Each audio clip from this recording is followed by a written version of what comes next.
నమస్కారం city news కి స్వాగతం. ముందుగా ముఖ్యాంశాలు.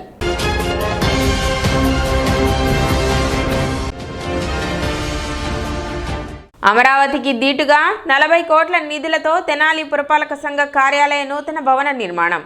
మంత్రి నాదెండ్ల మనోహర్.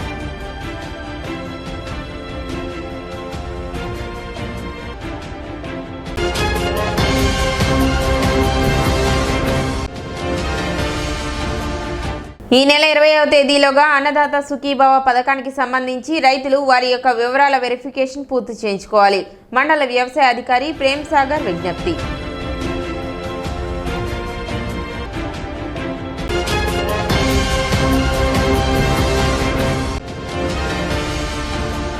తెనాలిలో రౌడీ షీటర్ల కదలికలపై విచారణ జరిపిన జిల్లా ఎస్పీ సతీష్ కుమార్.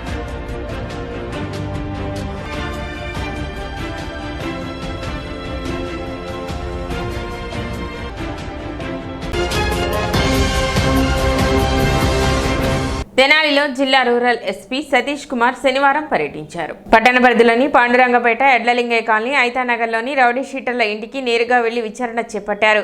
రౌడీ షీటర్ల కదలికలపై కుటుంబ సభ్యులను అడిగి వివరాలు సేకరించారు. రౌడీ షీటర్లు సత్ప్రవర్తనతో మసలుకోవాలని సూచించారు. రౌడీ షీటర్లు రాత్రి 8 గంటల్లోగా తమ ఇళ్లకు చేరుకోవాలని జిల్లా ఎస్పీ ఆదేశించారు. ఇతర ప్రాంతాలకు వెళ్లే రౌడీ షీటర్లు తమ పరిధిలోని పోలీస్ స్టేషన్లో సమాచారం ఇవ్వాలని తెలిపారు. చేసిన తప్పులే మళ్లీ చేయొద్దు, కుటుంబ సభ్యులతో మంచిగా ఉండి సంతోషంగా జీవించిందని రౌడీ షీటర్లకు ఎస్పీ సూచించారు. ఈ సందర్భంగా ఎస్పీ సతీష్ కుమార్ మాట్లాడుతూ 1 టౌన్ 2 టౌన్ పరిధిలో పర్యటించి రౌడీ షీటర్ల కదలికలపై ఆరా తీసినట్లు చెప్పారు. వచ్చే వారంలో 1 టౌన్ పరిధిలో విచారణ చేపట్టనున్నట్లు ఎస్పీ సతీష్ కుమార్ తెలిపారు. జిల్లా మరియు తెనాలిలో రౌడీయిజానికి ఆస్కారం లేకుండా చర్యలు చేపడుతున్నట్లు తెలిపారు. పదే శాంతి భద్రతలకు విఘాతం కలిగించే రౌడీ షీటర్పై పీడీ యాక్ట్ మరియు బైండ్ ఓవర్లు చేస్తున్నట్లు చెప్పారు. రౌడీ షీటర్లు సత్ప్రవర్తనతో మెలగాలని సూచించారు. అదేవిధంగా ఇండియా పాక్ యుద్ధ నేపథ్యంలో గుంటూరులో మాక్ డ్రిల్ నిర్వహించి ప్రజలకు అత్యవసర పరిస్థితులపై అవగాహన కల్పించినట్లు చెప్పారు. ఇదే తరహా మాక్ డ్రిల్ తెనాలిలో కూడా నిర్వహిస్తామని జిల్లా ఎస్పీ సతీష్ కుమార్ పేర్కొన్నారు.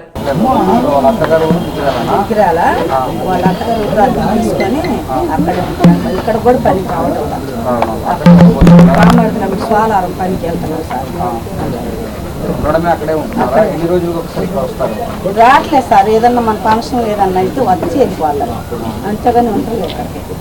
ఉన్నారా లేదా, ఇక్కడ ఉన్నారు 5 రోజులు ఉన్నారంటే స్టేషన్కి ఒక మాట తెలియాలి ఇక్కడ ఉన్నారని. దానికోసం దానికోసం ఏం లేదు, ఇక్కడ ఉన్నారంటే మళ్ళీ జైలుకి వెళ్ళకుండా ఉండడానికి కోసం చెప్తున్నాను. అర్థమైందా? వాళ్ళ అన్నయ్య ఫ్యామిలీ ఇక్కడే ఉన్నారా? మీరు వాళ్ళతో పాటే ఉన్నారా? వయసు ఏంటో మీకు 23. దేనికోసం మర్డర్ చేస్తారు? కుక్కల దగ్గర ఎందుకు చేస్తారు మర్డర్? ఎందుకు జస్ట్ వస్తున్నా సార్. ఎవరితో వెళ్ళావు? లడ్డు ఇంకా టచ్లో ఉన్నారా లడ్డుతో పాటు? ఒకసారి తప్పు చేసిన తర్వాత మళ్ళీ భయం ఉండాలి కదా. యాక్చువల్గా నేను ప్రమాణ పూర్తిగా నేను లేను, అడగండి కావాలంటే ఆ కానిస్టేబుల్ గారిని నేను చేయించానని చెప్తున్నారు. వాళ్ళు చెప్పారు ఓటింగ్ కట్టుకోలేక. నేనైతే లేను, ఆ కానిస్టేబుల్ గారిని ప్రమాణ పూర్తిగా అడగమనండి, డిఎస్పీ గారిని అడగండి, తెలిసింది. నేనైతే లేను, అందరూ అక్కడ కుర్రోలు కూడా అంటున్నారండి. లేడులే క్రికెట్ ఆడితే అక్కడే ఉన్నాడు. లేడండి, జరిగింది వాళ్ళు లేడు. ఇప్పుడు జరిగినప్పుడు మాత్రం లేడు.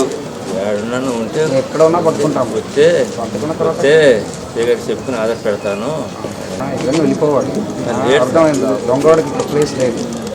ఈరోజు తెనాలి 2 టౌన్ 3 టౌన్ లిమిట్స్లో రౌడీ షీటర్స్ కౌన్సిలింగ్ ప్రాపర్గా జరుగుతుందా, వాళ్ళందరూ పోలీస్ స్టేషన్స్ కౌన్సిలింగ్ వస్తున్నారా, ఇప్పుడు వాళ్ళు ఎలాగ బతుకుతున్నారు, వాళ్ళ ఫ్యామిలీని కూడా ఒకసారి కలవాలి అనే ఉద్దేశంతో పాటు రౌడీ షీటర్స్ వాళ్ళ ఇంటికి అలాగా వెళ్ళి రివ్యూ చేయడము, ఆ ఏరియా ప్రజలతో పాటు ఇంటరాక్ట్ అవ్వడం అనేది జరిగింది.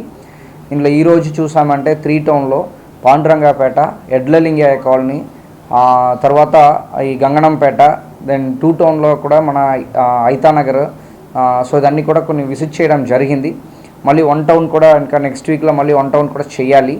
సో ఇప్పటి వరకు మనం చూసిన వాళ్ళు అందరూ కూడా మన కౌన్సిలింగ్ రెగ్యులర్గా రావడము, వాళ్ళు ఫర్దర్గా ఎలాంటి నేరాల్లో పాల్గొకుండా ఉండడము అనేది ఆ ఉద్దేశంతో పాటు ఇంటరాక్ట్ అవ్వడం జరిగింది. సో 3 టౌన్లో కానీ 2 టౌన్లో కానీ సో వాళ్ళతో పాటు మాట్లాడుతున్నప్పుడు వాళ్ళు మన పోలీస్ తరపు నుంచి క్లోజ్ మానిటరింగ్ ఎలా ఉందన్నది కొన్ని అర్థమైంది. చిన్న చిన్న విషయాలు గతంలో జరగడం, అంటే ఇక్కడ చిన్న చిన్న గొడవలు, సో రౌడీ షీటర్స్ చిన్న చిన్న ఇన్సిడెంట్స్ జరిగింది. దాని తర్వాత మనం కొన్ని ఫోకస్డ్గా తెనాలిలో కొన్ని ఫోకస్డ్ అప్రోచ్లో వెళ్ళాము. కొన్ని ఇంపార్టెంట్ రౌడీ షీటర్స్ని కూడా న్యూట్రలైజ్ చేయడం జరిగింది. సో ఎటువంటి పరిస్థితుల్లో కూడా గుంటూరు డిస్ట్రిక్ట్లో ఎస్పెషలీ తెనాలిలో రౌడీజం కానీ రౌడీ రిలేటెడ్ ఇష్యూస్ కానీ వాళ్ళ అసోసియేట్స్ కానీ ఇక్కడ యాక్టివ్గా ఉండడానికి ఆస్కారం లేదు. ఇది రైట్ ప్లేస్ కూడా కాదు అని చెప్పేసి స్ట్రిక్ట్గా వార్నింగ్ ఇస్తున్నాము. సో అదేవిధంగా వాళ్ళ పైన ఉన్న కేసెస్ పైన కూడా మేము ఫోకస్ చేస్తున్నాము. ఫర్ ఎగ్జాంపుల్ వాళ్ళ పైన కేసెస్ ఉన్న కేసులో కన్విక్షన్ త్వరగా రప్పించడానికి కోసం మన ఎఫర్ట్స్ పెడుతున్నాము. ఆల్రెడీ మన పీడీ యాక్ట్ కూడా విజయ్ అనే ఒక వ్యక్తి పైన ఆల్రెడీ పీడీ యాక్ట్ ప్రివెంటివ్ డిటెన్షన్లో మనం లోపలికి పెట్టడం జరిగింది. ఇంకా ఒక 3-4 పీడీ యాక్ట్ రెడీ అవుతుంది. వాళ్ళది కూడా అరెస్ట్ చేసిన తర్వాత మీకు చెప్తాము. సో ప్రివెంటివ్ డిటెన్షన్ యాక్ట్ కూడా కొన్ని గట్టిగానే వేసి చూస్తున్నాము. అదేవిధంగా ఎక్స్టర్న్మెంట్, ఇప్పుడు వరకు ఒక కన్విక్షన్ వచ్చి ఇంకా కొన్ని యాక్టివ్గా ఉన్న వాడికి ఎక్స్టర్న్మెంట్ అంటే ఇక్కడ నుంచి నగర బహిష్కరణ చేయడం కూడా ప్లాన్ చేస్తున్నాము.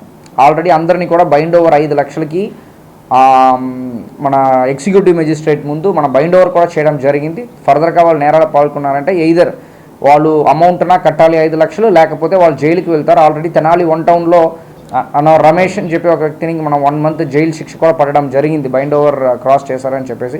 సో అలాగా ఇప్పుడు టీము కొన్ని బాగా కాన్సన్ట్రేట్ చేస్తున్నాము. ఇంకా కమింగ్ డేస్లో ఇంకా ఇప్పుడు ఉన్న పొజిషన్ కన్నా ఇంకా బెటర్గా చేయాలనే ఉద్దేశం ఉంది. దాని పరంగా ఈరోజు మామూలు విజిట్ లాగా రావడం జరిగింది. Civil defence mock drill conduct చేస్తాము. సో మన తెనాలిలో కూడా నెక్స్ట్ వీక్లో ఒకసారి ప్లాన్ చేస్తాము రైల్వే స్టేషన్లో. ప్రజలు ఎవరు కూడా భయపడాల్సిన అవసరం లేదు. కాకపోతే మాక్ డ్రిల్ అనేది అందరూ ఖచ్చితంగా తెలుసుకోవాల్సిన పరిస్థితి ఉంది. అంటే ఒక ఎమర్జెన్సీ సిచ్యువేషన్ వచ్చినప్పుడు, వార్ సిచ్యువేషన్లో ఎలాంటి ప్రికాషనరీ మెషర్స్ తీసుకోవాలి, అదేవిధంగా పోలీస్ తరపు నుంచి కూడా ఆల్ డిపార్ట్మెంట్స్తో పాటు ఎలాంటి కోఆర్డినేషన్ చేసుకోవాలి. ఫర్ ఎగ్జాంపుల్ ఒక రైల్వే స్టేషన్ ఉంది, ఏదో ఒక ఎమర్జెన్సీ సిచ్యువేషన్ వస్తుంది, అక్కడ ఉన్న రైల్వే డిపార్ట్మెంట్తో పాటు రెవెన్యూ డిపార్ట్మెంట్తో పాటు మెడికల్ డిపార్ట్మెంట్తో పాటు ఫైర్ సర్వీస్ డిపార్ట్మెంట్తో పాటు పోలీస్ డిపార్ట్మెంట్ అందరూ కలిసి ఒక ఎమర్జెన్సీ సిచ్యువేషన్లో షార్ట్ టైంలో తక్కువ సమయంలో ఎలాంటి ప్రికాషనరీ మెషర్స్ తీసుకొని ఒక సిచ్యువేషన్ నుంచి ఎలాగా బయటకు పడాలన్న ఒక డ్రిల్ అనేది ఖచ్చితంగా ప్రజలందరికీ తెలియాలి. అది ప్రతి ఒక్క డిపార్ట్మెంట్ కూడా నేర్పించడానికి ట్రై చేస్తున్నాము. కమింగ్ డేస్లో ఆ విషయం కూడా సివిల్ మాక్ డ్రిల్ కూడా నడిపిస్తాం. అమరావతికి ధీటుగా భవిష్యత్ తరాలకు ఉపయోగపడే విధంగా 40 కోట్ల నిధులతో తెనాలి పురపాలక సంఘం కార్యాలయ నూతన భవన నిర్మాణం చేపడుతున్నట్లు మంత్రి నాదెండ్ల మనోహర్ తెలిపారు.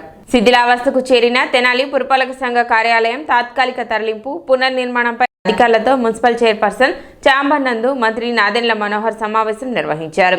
బిల్డింగ్ నమూనాలను పరిశీలించారు. భవన నిర్మాణానికి సంబంధించిన వివరాలను అధికారులను అడిగి తెలుసుకున్నారు.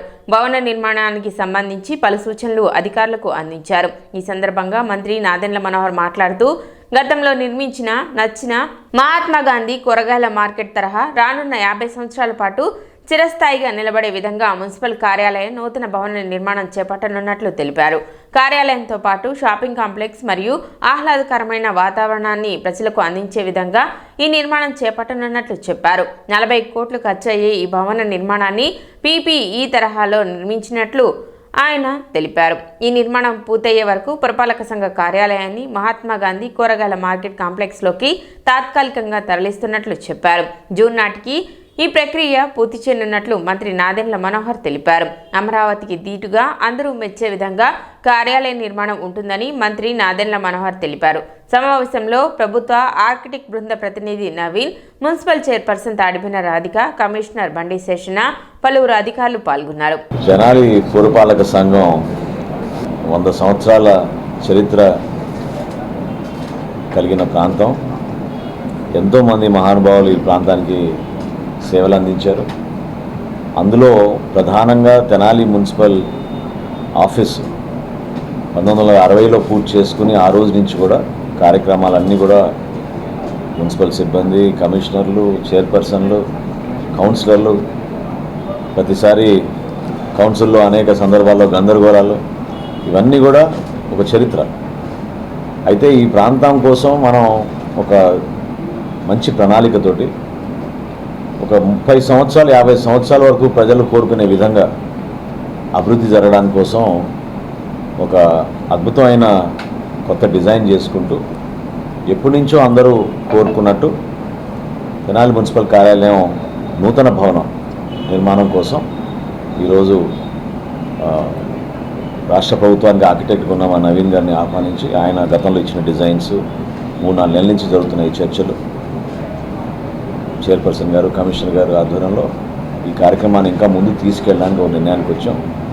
ఇది గతంలో మనం ఎట్లా ఒక మహాత్మా గాంధీ మార్కెట్ కాంప్లెక్స్ ఏర్పాటు చేశాము, అదేవిధంగా ఇంకొక 30-40 సంవత్సరాలకి తెనాల్లో చిరస్థాయిగా నిలబడే విధంగా ఒక అద్భుతమైన కార్యాలయంతో పాటు ఇక్కడ ఉన్న షాప్స్ అందరికీ కూడా వాళ్ళకి వెసులుబాటు కల్పించి ఒక బ్యూటిఫుల్ షాపింగ్ కాంప్లెక్స్ కూడా ఇక్కడ ఏర్పాటు చేయడానికి కోసం పౌరులందరూ కూడా ఈ ఏరియాని ఒక చక్కటి ప్రదేశంగా షాపింగ్ కాంప్లెక్స్గా ఫ్యామిలీస్ కానివ్వండి ఏ కార్యక్రమాల్లో వాళ్ళు బిజీగా ఉన్నా కూడా ఈ ప్రాంతానికి వచ్చి ఒక మంచి ప్రదేశంగా కూర్చుని ఆహ్లాదకరంగా ఉండడానికి కోసం ఈ ఏరియా మొత్తం తీర్చిదిద్దామనే ఒక నిర్ణయం తీసుకుని ఈరోజు ఆ డిజైన్స్ అన్నీ కూడా ఫైనలైజ్ చేయడం జరిగింది.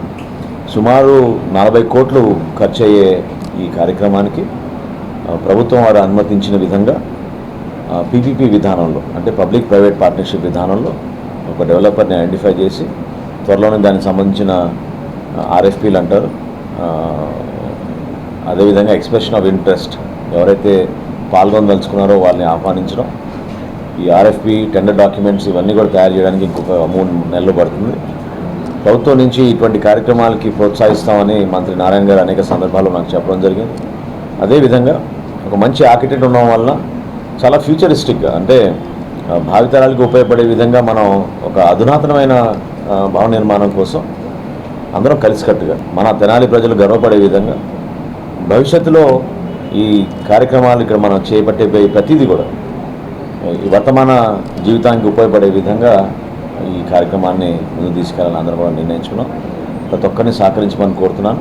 తప్పకుండా అతి త్వరలోనే ఈ టెండర్స్ ఈ ప్రక్రియ అన్నీ పూర్తి చేసుకున్న తర్వాత ఇక్కడ డెమాలిష్ అయ్యి జూన్ మొదటి వారంలోనే నేను చైర్పర్సన్ గారిని రిక్వెస్ట్ చేశాను. జూన్ మొదటి వారంలోనే ఇప్పుడున్న మున్సిపల్ కార్యాలయాన్ని ఇక్కడ నుంచి మనం మహాత్మా గాంధీ కాంప్లెక్స్కి షిఫ్ట్ అయ్యే విధంగా 2వ అంతస్తుకి 3వ అంతస్తుకి ఆల్రెడీ పనులు అక్కడ ప్రారంభించుకున్నారు. వాళ్ళు షిఫ్ట్ అయిపోతారు. షిఫ్ట్ అయిపోయిన తర్వాత దీన్ని కూల్చివేసి కొత్తగా మనకు వచ్చిన అనుమతులు ఈ డిజైన్స్ మేరకు ఒక అద్భుతమైన షాపింగ్ కాంప్లెక్స్ తెనాలిలో అమరావతికి ధీటుగా ఒక అద్భుతమైన బిల్డింగ్ మనం డిజైన్ చేసుకుని మనందరం గర్వపడే విధంగా ముందు తీసుకెళ్దాం. జొన్న మొక్కజొన్న పంట కోతలు ముగిసిన నేపథ్యంలో తప్పనిసరిగా వేసవి దుక్కి చేసుకోవాలని మండల వ్యవసాయాధికారి ప్రేమ్ సాగర్ రైతులకు సూచించారు. అదేవిధంగా భూసారం వృద్ధి చెందేందుకు అపరాలు, మినుములు, పెసర, జిలుగు, జనము పంటలు వేసి పూత దశలో కలియదునితే కొద్దిపాటి నత్రజని, భాస్వరంలు వచ్చే పంటకు అందుతాయని సూచించారు. పచ్చరొట్ట విత్తనాలను తప్పనిసరిగా విత్తుకోవాలన్నారు. ఫార్మా రిజిస్ట్రీ చేసుకుని రైతులు ఫార్మా రిజిస్ట్రీ చేయించుకోవాలని విజ్ఞప్తి చేశారు. మొక్కజొన్న పంట మొత్తం హార్వెస్టింగ్ అంటే పిలిచేశారు. జొన్న కూడా అయిపోయింది. ప్రశాంతంగా ఉన్నాయి పొలాలు. వేసవి దుక్కులు చేసుకోవాల్సిందిగా ఒకసారి చెప్పాను, మరొకసారి కూడా వేసవి దుక్కులు చేసుకోవాల్సిందిగా కోరుతున్నాం. వేసవి దుక్కు వల్ల చాలా ఉపయోగాలు ఉన్నాయి. లోపల ఉన్న కలుపు విత్తనాలు లేకపోతే పురుగు మందుల పీపాలు కానీ లార్వాలు కానీ బయటకు వచ్చి చనిపోతాయి. విత్తనాలు కలుపు మందు విత్తనాలు కూడా బయటకు వచ్చి చచ్చిపోతాయి. తర్వాత భూమి గుల్లబారుతుంది. లోపల ఏరేషన్ అంటే గాలి బాగా ప్రశాంతంగా ఉంటుంది. నీరు ఇంకు పెట్టుకునే శక్తి ఎక్కువ వస్తుంది. కాబట్టి ఇన్ని ప్రయోగాలు ఉన్నాయి. కాబట్టి అందరూ రైతు సోదరులందరూ వేసవి దుక్కులు చేసుకోవాల్సిందిగా కోరుతున్నాం. మా రైతు సేవా కేంద్రాలు భూసార పరీక్ష కోసము మట్టి నమూనాలు సేకరిస్తున్నారు.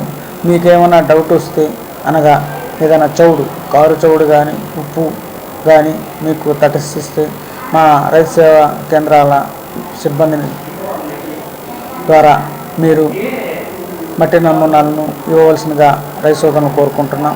భూసారాన్ని పెంచుకునేందుకు కానీ మేము జనుము, జీలుగా విత్తనాలు ఒక దఫా సరఫరా చేస్తున్నాం. ఇంకో దఫా కూడా 3 రోజుల తర్వాత వస్తుంది అంటున్నారు. వచ్చినప్పుడు మేము మళ్ళీ రైతు సేవా కేంద్రాలకు సరఫరా చేస్తాం. అపరాలు ఉంటే మీ దగ్గర మీరు విత్తేసి పంట వచ్చిన తర్వాత, అంటే ఇప్పుడు పంట రాదు, భూసారం వృద్ధి చెందేసిన కనుక దాన్ని వేరుల్లో బుడుపులు ఉంటాయి కాబట్టి, రైజోబియం బుడుపులు ఉంటాయి కాబట్టి, నత్రజని స్థావరాలు ఉంటాయి కాబట్టి అపరాలు ఎవరైనా చల్లేసి గున్నేసేయచ్చు. కాబట్టి ఈ విధంగా నేలను ఆరోగ్యంగా ఉంచుకోవాల్సిందిగా కోరుకుంటూ, వేసవి సెలవుల నేపథ్యంలో విహారయాత్రలు, పుణ్యక్షేత్రాలు వెళ్లేందుకు సాధారణ ఛార్జీలతో ఆర్టీసీ ప్రత్యేక బస్సు సర్వీసులను ఏర్పాటు చేస్తున్నట్లు డిపో మేనేజర్ రాజశేఖర్ తెలిపారు. తెనాలి ప్రాంత ప్రజలు ఈ అవకాశాన్ని వినియోగించుకోవాలని ఆయన విజ్ఞప్తి చేశారు. అదేవిధంగా వేసవి తీవ్రతను దృష్టిలో ఉంచుకొని సిబ్బందికి మధ్యాహ్న సమయంలో మజ్జిగ పంపిణీ కార్యక్రమం చేపట్టినట్లు తెలిపారు. తెనాలి ఆర్టీసీ బస్టాండ్ పరిధిలో పలు అభివృద్ధి కార్యక్రమాలు చేపట్టినట్లు డిపో మేనేజర్ రాజశేఖర్ వివరించారు.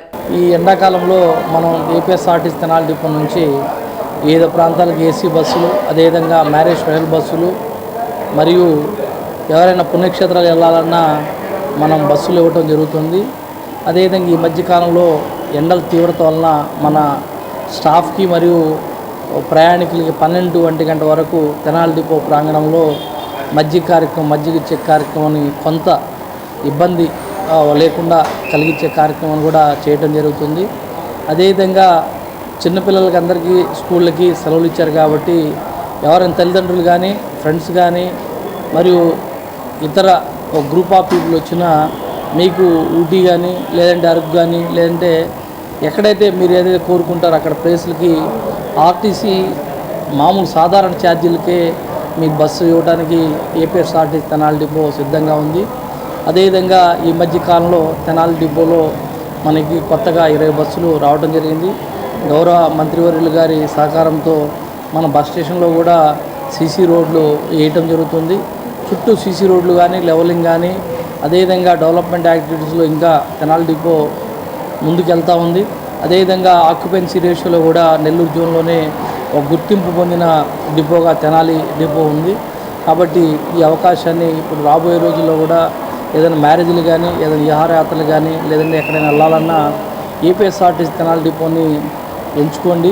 విజయవాడ, గుంటూరుకు ధీటుగా తెనాలిని మహానగరంగా అభివృద్ధి పరుస్తామని మంత్రి నాదెండ్ల మనోహర్ తెలిపారు. తెనాలి మార్కెట్ వంతెన వద్ద నుండి చెంచుపేట వరకు నిర్మించబోయే అధునాతనమైన ఫుట్ ఓవర్ బ్రిడ్జ్ సంబంధించిన ప్రాంతాలను అధికారులతో కలిసి శాసనసభ్యులు రాష్ట్ర మంత్రి నాదెండ్ల మనోహర్ శనివారం పరిశీలించారు.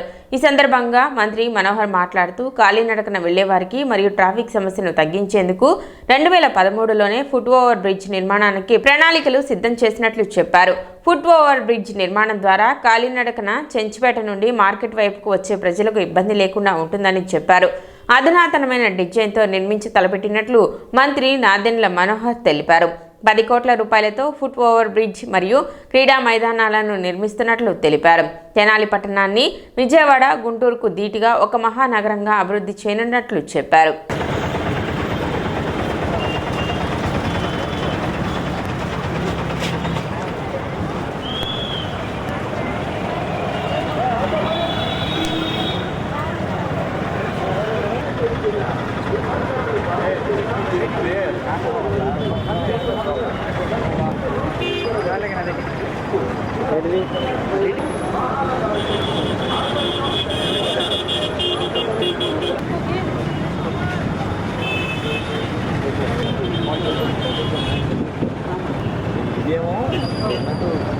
మున్సిపల్ కార్యాలయంతో పాటు 2 ప్రధానమైన అంశాలు గతంలో మాటించాను. 2011లోనే ట్రాఫిక్ వల్ల పాపం ఎవరైతే కాలినడకన వస్తున్నారో చెంచుపేట నుంచి మన మార్కెట్ సెంటర్కి మున్సిపల్ కార్యాలయానికి చాలా అంతరాయం కలుగుతుంది, యాక్సిడెంట్ జరుగుతున్నాయి. అటువంటి ఇబ్బందికరమైన పరిస్థితి ఉండకూడదని బ్రిడ్జ్ నిర్మాణం చేద్దాం అనుకున్నాం. ఫుట్ బ్రిడ్జ్ చాలా అధునాతమైన డిజైన్ తోటి చేద్దామని 2011లోనే అనుకున్నాం.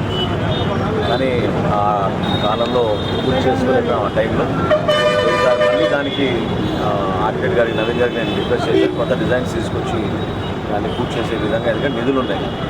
వీటితో పాటు మనం అనుకున్నట్టు గురిపాలెంలో ఉన్న స్పోర్ట్స్ కాంప్లెక్స్, ఒక స్విమ్మింగ్ పూల్, బాస్కెట్బాల్ కోర్ట్స్, అదేవిధంగా క్రికెట్ ఆడుకోవడానికి టెంట్ వేసి నెట్స్ వేసి పిల్లలకి మంచి ప్రాక్టీస్, కోచింగ్ అక్కడ జరిగేటట్టు. దాంతోపాటు స్కేటింగ్ రింగ్తో పాటు పెద్దలకి వాకింగ్ ట్రాక్ మరియు ఓపెన్ ఎయిర్ జిమ్ ఒకటి. సో ఈ ప్రధానమైన ఈ 4-5 అంశాలతో ఆల్రెడీ లేఅవుట్ డిజైన్ చేశారు. దానికి కూడా నిధులు మొన్న తీసుకొచ్చిన 10 కోట్ల రూపాయలు ప్రభుత్వం నుంచి రెడీగా ఉన్నాయి. కాబట్టి బ్రిడ్జ్ నిర్మాణం, స్పోర్ట్స్ కాంప్లెక్స్ నిర్మాణానికి త్వరితగతిన దానికి డాక్యుమెంటేషన్ అంతా పూర్తి చేసుకొని ఆ పనులు కూడా ప్రారంభించుకునేటట్టు ఒక ప్రణాళికబద్ధంగా వెళ్తాం.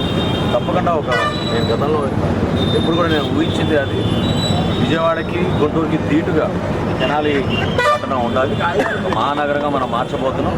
మనకున్న ఆలోచనలు, ఇక్కడ ప్రజలు ఇచ్చిన సహకారం, వాళ్ళు ఏదైతే కోరుకున్నారో కొత్త ప్రభుత్వంలో ఖచ్చితంగా మేము అటువంటి మార్పులు తీసుకొచ్చి అందరి సహకారంతో మనం కలిసి ముందుకు తీసుకెళ్తామని పౌరులందరూ కూడా ఈ సందర్భంలో కోరుతున్నాం. ఫుడ్ బ్రిడ్జ్ మనకి అన్నా క్యాంటీన్ దగ్గర నుంచి, అంటే మన మహాత్మా గాంధీ మార్కెట్ కాంప్లెక్స్ దగ్గర నుంచి మొదలై పెంచిపేట ఫ్లైఓవర్ వంతెన దగ్గరికి ఆ బ్రిడ్జ్ వెళ్ళేటట్టు మనం ప్లాన్ చేస్తున్నాం. సో కాళ్ళు నడికిన పాపం ఎవరైతే ఆ ప్రాంతాల నుంచి వస్తున్నారో, మారిస్పేట నుంచి, చర్చిపేట నుంచి, ఆ ప్రాంతాల నుంచి మార్కెట్కి ఎవరైతే రెగ్యులర్గా వస్తారో వాళ్ళకి ఇబ్బంది కలగకుండా, అదేవిధంగా పోలీసులు కూడా చాలా ఇబ్బంది పడుతున్నారు ట్రాఫిక్ రెగ్యులేషన్లో. చూసే ఉంటారు మీరు, డివైడర్లు పెట్టి అవి చేసి ఎంత చేసినా కూడా ట్రాఫిక్ జామ్స్ ఎక్కువగా ఉంటాయి. సో ఆ సమస్య రాకుండా వన్స్ అండ్ ఫర్ ఆల్ ఎవరైతే కాళ్ళు నడికిన వస్తున్నారో వాళ్ళకి అవకాశం కల్పించడానికి బస్సు కూడా గుంటూరుకి వెళ్ళే బస్సులు కూడా అక్కడే ఆగుతాయి. సో ఎవరైతే పాపం ప్రయాణాన్ని కూడా ఉపయోగించుకుంటారో వాళ్ళు కూడా ఉపయోగపడే విధంగా ఈ కార్యక్రమం చేస్తారు. ప్రభుత్వం వ్యవసాయ శాఖ ద్వారా త్వరలో చేపట్టనున్న అన్నదాత సుఖీభవ పథకానికి సంబంధించి ఆన్లైన్లో పొలాలు వెరిఫికేషన్ చేయించుకోవాలని మండల వ్యవసాయ అధికారి ప్రేమ్ సాగర్ తెలిపారు. ఇందుకు సంబంధించి వెరిఫికేషన్ ప్రక్రియ మొదలుపెట్టడం జరిగిందని, రైతులు తమ యొక్క పట్టాదారు passbook, Aadhaar card, 1B xerox కాపీలను తమ రైతు సేవా కేంద్రాల సిబ్బందికి ఇచ్చి అన్నదాత సుఖీభవ పథకం కోసం పరిశీలన ఈ నెల 25వ తేదీలోపు చేయించుకోవాలని ఆయన తెలిపారు. అన్నదాత సుఖీభవ అనే స్కీము గవర్నమెంట్ రేపు మేలో కానీ జూన్లో కానీ లాంచ్ ప్రారంభించబోతుంది. దీనికి ముందుగాను మీ వెబ్ల్యాండ్లో ఉన్న డేటా మొత్తం వెరిఫికేషన్ కోసం రైతు సేవా కేంద్రాలకు పంపించున్నారు. కాబట్టి మీరందరూ రైతు సేవా కేంద్రాలకు వెళ్ళి అన్నదాత సుఖీభవ కావాల్సిన భూమి ఉన్న రైతు మొత్తం వస్తుంది. కాబట్టి ఏదైనా డౌట్లు ఉంటే వెరిఫికేషన్ చేసుకోవాల్సిందిగా కోరుతున్నాం. మీ పట్టాదారు పాస్బుక్, ఆధార్ కార్డు, 1B అడంగలు ఈ 3 పిన్ చేసేసి మీ ఫోన్ నంబర్ వేసి ఇచ్చేస్తే వెరిఫికేషన్ చేస్తూ ఉంటారు.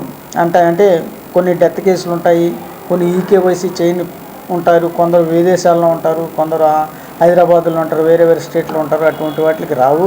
కాబట్టి మీరు ముందుగానే మాకు ఈ సమాచారం ఇస్తే వెరిఫికేషన్ చేసేసి మేము ఈ 2-3 రోజుల్లో గవర్నమెంట్కి నివేదిక ఇస్తాం. కాబట్టి రైతు సేవా కేంద్రాల ద్వారా అన్నదాత సుఖీభవ అనే స్కీము ప్రారంభించబోతుంది. కాబట్టి మీరు ఆ ల్యాండ్ వెరిఫికేషన్ చేసుకోవాల్సిందిగా రైతు సోదరులను కోరుకుంటున్నాం. తెనాలి ఐతానగర్లోని శ్రీ వెంకయ్య గౌరమ్మ పేరంటాళ్ళమ్మ తిరునాళ్ల మహోత్సవాలు అంగరంగ వైభవంగా జరుగుతున్నాయి. 5 రోజుల పాటు జరగనున్న ఈ తిరునాళ్ల మహోత్సవంలో ఎమ్మెల్సీ ఆలపాటి రాజేంద్ర ప్రసాద్ పాల్గొని ప్రత్యేక పూజలు నిర్వహించారు. ఉత్సవాలలో భాగంగా శనివారం జలబిందెలు, పాప వేషధారణ, పూల కప్పెర వైభవంగా నిర్వహించారు. 11/5/2025 పొంగళ్ళు, మొక్కబొడులు, పసుపు బండ్లు, కరెంటు ప్రభలు, సాంస్కృతిక కార్యక్రమాలు, మేకసిడి మహోత్సవం, గంపసిడి మొక్కులతో ముగుస్తాయని, ఈ తిరునాళ్ల మహోత్సవంలో అందరూ పాల్గొని స్వామివార్ల కృపకు పాత్రులు కాగలరని ఆలయ వంశపారంపర్య ధర్మకర్తలు కనిగంటి వెంకట రత్నప్రసాద్, కనిగంటి భాస్కర్ తెలిపారు.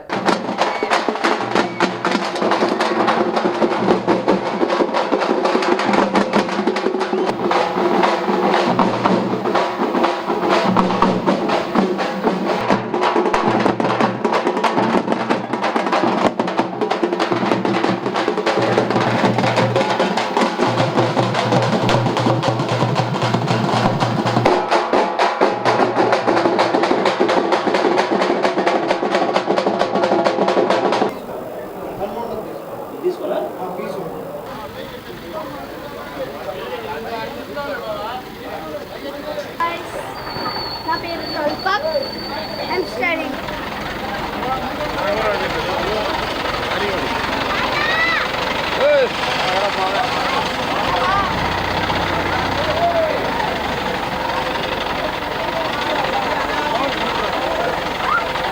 అంగరంగ వైభవంగా ఐతనగర్లో పేరంటాలమ్మ తిరునాళ్ళ జరుపుకోవడం అనేది ఇక్కడ ఒక సంస్కృతికి, సాంప్రదాయానికి ఇది ఒక నిదర్శనం. ఇది ఒక నమ్మకం, విశ్వాసం.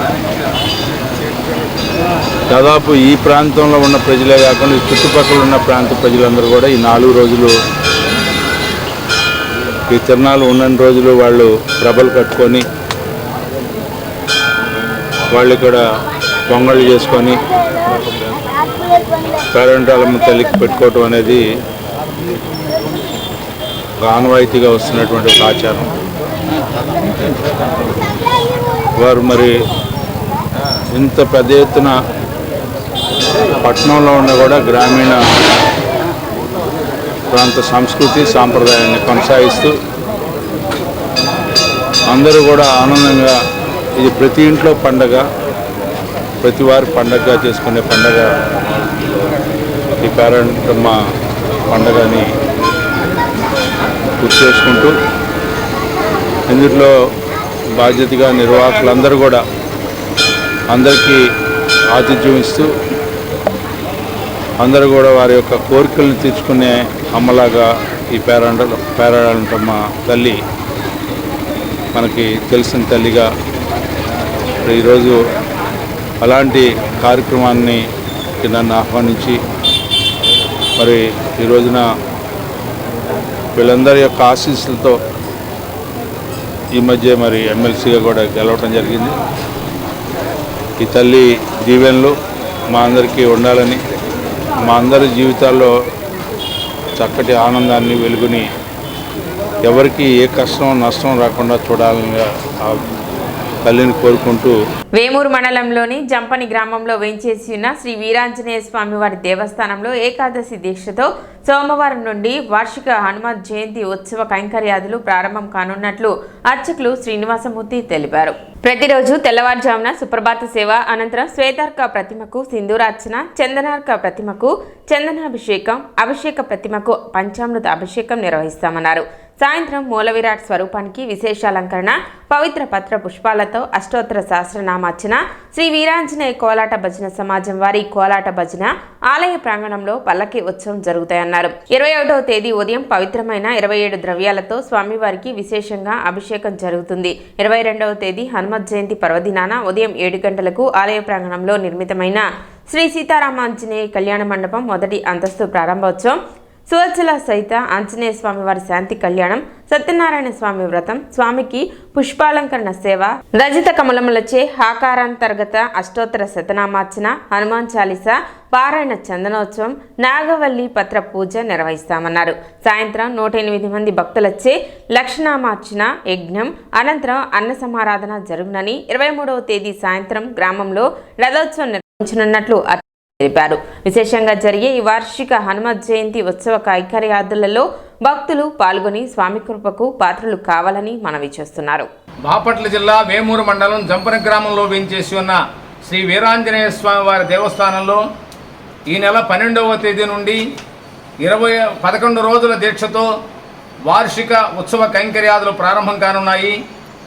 ప్రతిరోజు స్వామివారికి ఉదయం పంచామృత అభిషేకం, చందనాభిషేకం, విశేష పూజాది కైంకర్యాదులు, సాయంత్రం పల్లకీ ఉత్సవం, కోలాట భజన, విష్ణు సహస్రనామ, ఆ హనుమాన్ చాలీసా పారాయణాది కైంకర్యాదులతో పాటుగా స్వామివారికి వివిధ పత్రాలు పుష్పాలతో సహస్ర అష్టోత్తర శతనామ పూజ నిర్వహించడం జరుగుతుంది. అదే ప్రకారంగా 21వ తేదీ ఉదయం స్వామికి అత్యంత పవిత్రమైనటువంటి ద్రవ్యాలతో 27 రకాల ద్రవ్యాలతో విశేషంగా అభిషేక కార్యక్రమం నిర్వహిస్తారు.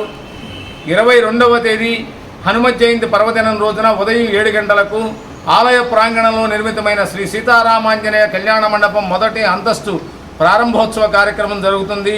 ఈ సందర్భంగా సత్యనారాయణ స్వామి వ్రతం, సువర్చలా సహిత ఆంజనేయ స్వామి వారి యొక్క శాంతి కళ్యాణ మహోత్సవం కూడా జరుగుతాయి. అన్నదాన కార్యక్రమం నిర్వహించబడుతుంది. సాయంత్రం 5:30 గంటలకు లక్షనామార్చన యజ్ఞ కార్యక్రమం నిర్వహించబడుతుంది. 23వ తేదీ గ్రామంలో రథోత్సవ కార్యక్రమం నిర్వహించబడుతుంది.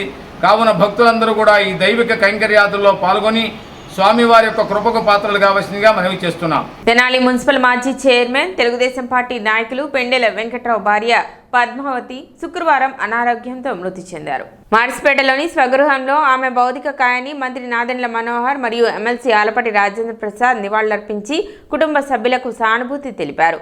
ఆర్యవైశ్య సంఘం ప్రముఖులు పలువురు తెలుగుదేశం పార్టీ నాయకులు సంతాపం తెలిపారు.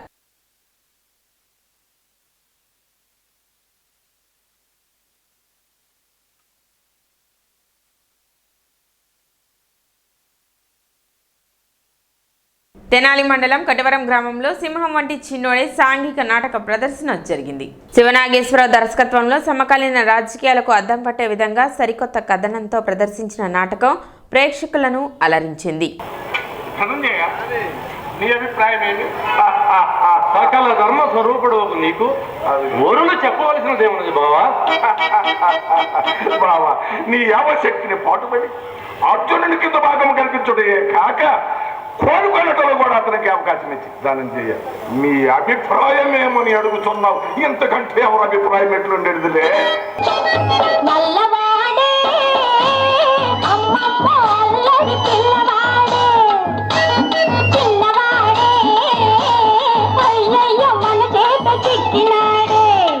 ఉత్తమ సర్పంచ్గా మరి గంపల శివనాగేశ్వర గారు ఎంతో అద్భుతంగా ఆయన రచించి దర్శకత్వం వహించి ప్రతి ఒక్కటి A to Z అంత అద్భుతంగా చిత్రీకరించి ఇదిగో వీరు హీరోగా వచ్చి మరి అలలాడించబోతున్నారు. ఇంత గొప్ప ఈ నాటకాన్ని వీక్షిస్తున్న కొన్ని వందలాది మంది ఈ నాటకాలు వీక్షించడానికి ఇచ్చేస్తున్నారు. అయితే ప్రతి ఒక్కరు కూడా నాటకంలో ప్రతి ఒక్కరు ప్రస్తుతం సమాజానికి అద్దం పట్టే విధంగా నాటకం ఉంటుంది. అలాగే ఒక జర్నలిస్ట్ ఎలా ఉండాలి, ఒక రాజకీయ నాయకుడు ఎలా ఉండాలి, ఒక కళాకారుడు ఎలా ఉండాలి, ప్రతి ఒక్కటి A to Z ఒక మోసలో కాకుండా అన్ని పాళ్ళ విధంగా అన్ని కలిసే విధంగా అంత అద్భుతంగా ఈ నాటకాన్ని తీర్చిదిద్దడం జరిగింది. నేను రచించినటువంటి సింహం వంటి చిన్నోడు నాటకం ప్రదర్శన చేయడం జరుగుతుంది. మరి దూర ప్రాంతాల నుంచి కూడా నా కోసం మరి ఈ నాటకం చూడటం కోసం వచ్చినటువంటి ప్రేక్షక దేవుళ్ళందరికీ కూడా హృదయపూర్వక అభినందనలు తెలియజేస్తూ ఉన్నాను. ఎందుకంటే ఈ నాటకాలు అంతరించిపోతున్నటువంటి ఈ సమయంలో నేను రాజకీయాల్లో కూడా ఉత్తమ సర్పంచ్గా జాతీయ అవార్డు తీసుకున్నాను. మరి నాకు కళారంగం అంటే చాలా ఇంట్రెస్ట్. నేను నా 45 సంవత్సరాల నట ప్రస్థానం సందర్భంగా ఈ నాటకం రాయటం జరిగింది. 1980లో ఫస్ట్ నేను హీరోగా నటించాను. అంటే ఇప్పుడు 2025కి 45 సంవత్సరాలు. నాటికి నేటికి ఏ రోజు కూడా మీ అందరూ చూస్తారు కానీ అలా చూసేందు దయచేసి మీ అందరూ కూడా ఈ నాటకాన్ని చివరి వరకు చూసి మన ఆనందం చేస్తారని చెప్పి మనసారా కోరుకుంటూ సెలవు తీసుకుంటాం. ఇవాళ మా స్వగ్రామం కటివరంలో మా మామయ్య కటివరం గ్రామం మాజీ సర్పంచ్ గోల్డ్ డైరెక్టర్ గంపల శివనాగేశ్వరరావు గారి రచన, దర్శకత్వం మరియు అద్భుతమైన నటనతో ఇవాళ సింహం వంటి చిన్నోడు నాటకాన్ని ఇక్కడ ప్రదర్శించబోతున్నారు. ఇది ఎంతో శుభసూచకం. మామూలుగా ఈ నాటక రంగం చాలా అంతరించిపోతున్న వేళలో ఇట్లా ఎంతో ప్రయాసాలు కోర్చి ఎన్నో ఆర్థిక ఇబ్బందుల్ని కూడా అధిగమించి ఇట్లా ప్రజల కోసం సేవ చేయడం, ఈ నాటక రంగాన్ని తర్వాత తరాలకి తీసుకెళ్లాలని ఇక్కడున్న కళాకారులందరూ ఎంతో కష్టపడుతూ ఎన్నో ప్రయాసాలు వచ్చి మనకు అందించడం అనేది మన అదృష్టంగా భావించాలి. సిటీ న్యూస్ ముగించే ముందు ముఖ్యాంశాలు మరోసారి.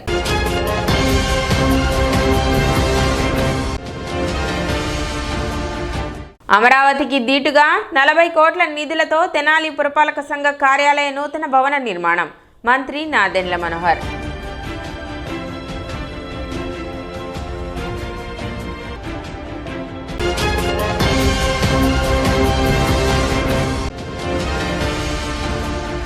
ఈ నెల 20వ తేదీలోగా అన్నదాత సుఖీభవ పథకానికి సంబంధించి రైతులు వారి యొక్క వివరాల వెరిఫికేషన్ పూర్తి చేయించుకోవాలి. మండల వ్యవసాయ అధికారి ప్రేమ్ సాగర్ విజ్ఞప్తి.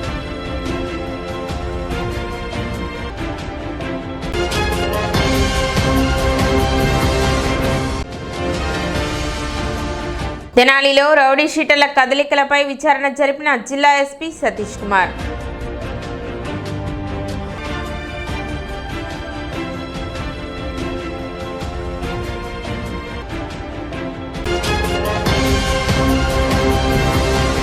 సిటీ న్యూస్ ఇంతటితో సమాప్తం. నమస్కారం.